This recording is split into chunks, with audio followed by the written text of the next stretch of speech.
America Iran जंग के बीच deal जरूरी भी थी और ट्रंप की मजबूरी भी थी। दरअसल अमेरिका के पास महज 4 हफ्ते का ऑयल स्टॉक बचा था और इस सनसनीखेज खुलासे ने पूरी दुनिया को चौंका दिया है। वो अमेरिका जो तेल का किंग है, पूरी दुनिया के तेल पर जिस अमेरिका का कब्जा माना जाता है, वहीं अमेरिका में ऊर्जा संकट गहराने लगा था। इसलिए ट्रंप को आनन फानन में डील करनी पड़ी।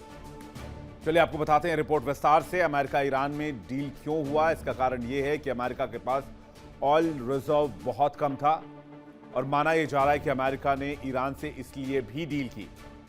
ईरान अमेरिका समझौते के बाद इस हफ्ते से स्ट्रेट ऑफ होर्मुज खोल दिया गया है। हालांकि यह बात और है कि लेबनान में सीजफायर टूटने की वजह से होर्मुज को IRGC ने फिर से बंद किया है। हालांकि दुनिया अभी भी तेल संकट से पूरी तरीके से बाहर नहीं निकली है। एक रिपोर्ट के मुताबिक युद्ध के करीब 4 महीनों में वैश्विक बाजार से 115 करोड़ बैरल ऑयल की सप्लाई गायब हो चुकी है। इसका असर आने वाले महीनों तक बना रह सकता है। रिपोर्ट के मुताबिक युद्ध के दौरान मिडिल ईस्ट से तेल की सप्लाई लगभग बंद रही। इस वजह से दुनिया के स्ट्रेटेजिक और कमर्शियल ऑयल रिजर्व तेजी से घटे। पिछले कुछ महीनों में 19 करोड़ बैरल ऑयल स्टॉक से निकल चुका है। इंटरनेशनल एनर्जी एजेंसी के स्ट्रेटेजिक रिजर्व 1990 के बाद सबसे निचले स्तर पर पहुंच गए हैं।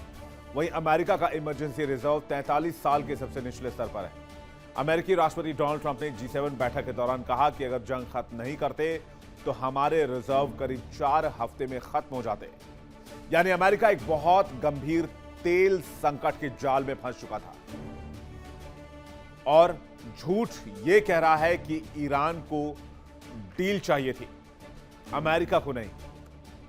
अमेरिका ईरान समझौते की खबर के बीच तेल बाजार ने राहत की सांस ली।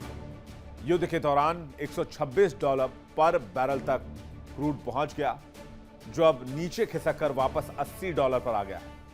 लेकिन कीमतों की एक गिरावट पूरी कहानी नहीं बताती। रिपोर्ट के मुताबिक होर्मुज स्ट्रेट खुलने के बाद भी तेल की सप्लाई तुरंत सामान्य नहीं होगी।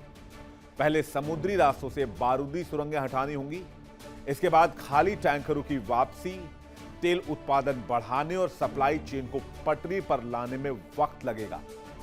तेल उद्योग से जुड़े व्यापारियों का मानना है कि पूरी व्यवस्था को सामान्य होने में लगभग 6 महीने से 1 साल का वक्त लग सकता है।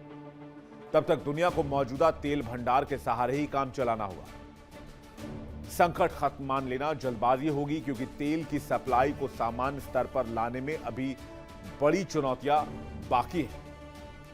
चलिए आपको बताते हैं होर्मुज संकट को लेकर टाइमलाइन क्या रही है और कैसे इस संकट की शुरुआत हुई।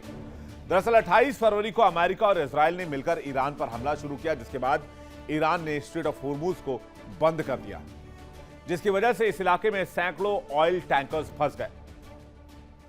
5 मार्च जहाजों पर दबाव बढ़े, तेल के दाम $100 पर बैरल पहुंच गए।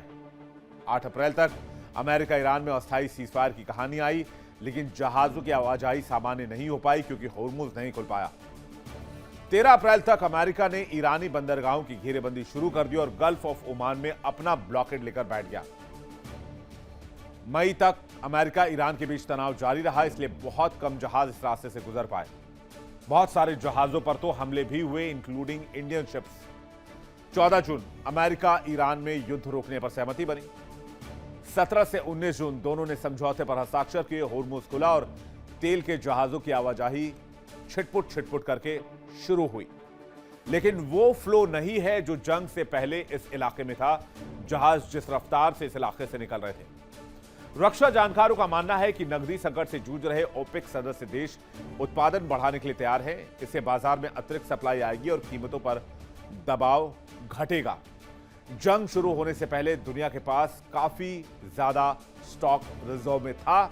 इसकी वजह से इतनी बड़ी सप्लाई रुकने के बावजूद बाजार पूरी तरीके से नहीं हिला। अमेरिका में डीजल और पेट्रोल का भंडार जरूर कम हुआ, लेकिन हालात अभी भी काबू में हैं। युद्ध के दौरान गायब हुए 115 करोड़ बैरल तेल की भरपाई आसान नहीं होगी। अगर दुनिया रोजाना मांग से 50 लाख बैरल ज्यादा तेल भी पैदा करे, तब भी इस कमी को पूरा करने में तकरीबन 1 साल का वक्त लगेगा और इस संकट से उभरने में यह एक लंबा वक्त है। इंटरनेशनल एनर्जी एजेंसी IEA और अमेरिकी ऊर्जा सूचना प्रसारण EIA के मुताबिक दुनिया में इस समय औसतन 10.3 करोड़ बैरल कच्चे तेल का उत्पादन हर दिन हो रहा है। यानी हर महीने करीब 309 करोड़ बैरल, साल भर में लगभग 3,760 करोड़ बैरल तेल उत्पादन किया जाता है। अमेरिका दुनिया का सबसे बड़ा तेल उत्पादक है और अकेले दुनिया के करीब 13% तेल का उत्पादन करता है। इसके बाद सऊदी अरब, रशिया, कनाडा और इराक का नंबर आता है। ये पांचों देश मिलकर दुनिया की कुल तेल सप्लाई का करीब 40% हिस्सा देते हैं। इसलिए इन देशों में किसी तरह का युद्ध प्रतिबंध या उत्पादन में कमी सीधे वैश्विक बाजार और पेट्रोल डीजल की कीमतों को प्रभावित करती है। दुनिया में 5 तेल उत्पादक देश की स्थिति क्या है, आइए देखते हैं। वैश्विक हिस्सेदारी क्या है, यह भी देख लेते हैं।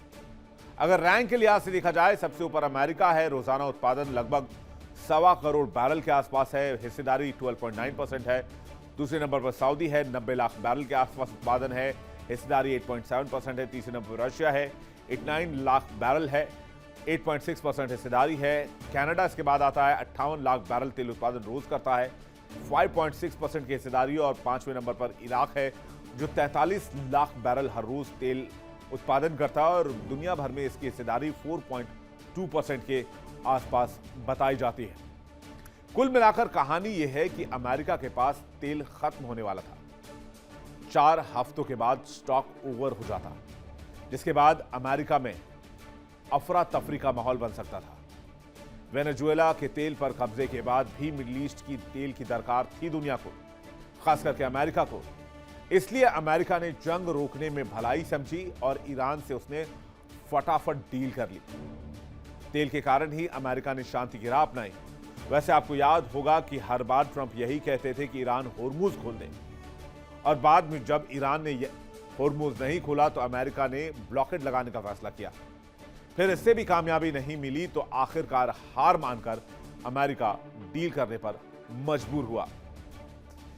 यानी अमेरिका खुद ऊर्जा संकट में फंसा हुआ था, और अगर इस जंग से नहीं निकलता तो अमेरिका में हाहाकार मचना तय था। देखिए इंडिया डेली 24/7 अब आपकी स्मार्ट टीवी पर। इंडिया डेली मौजूद है सभी डिजिटल प्लेटफॉर्म पर लाइव और लगातार। इंडिया डेली 24/7 हर दिन राष्ट्र को समर्पित।